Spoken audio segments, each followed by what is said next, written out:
Want to hide someone's identity or protect privacy in your video? In this quick guide, I'll show you how to blur a face in CapCut on your PC. First, open CapCut and import your video into the project. Drag it onto the timeline, then right-click the clip and duplicate it so you have a copy directly above the original layer.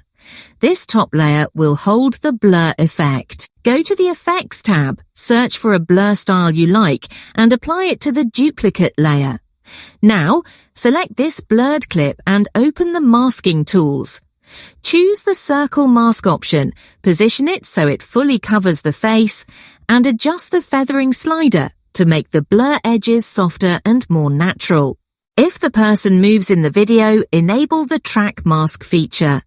CapCut will follow the face automatically, but you can review the tracking frame by frame and tweak it if needed to ensure the blur stays in place.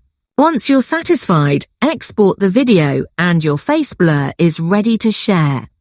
If this tutorial helped you, make sure to like this video and subscribe for more easy video editing tips.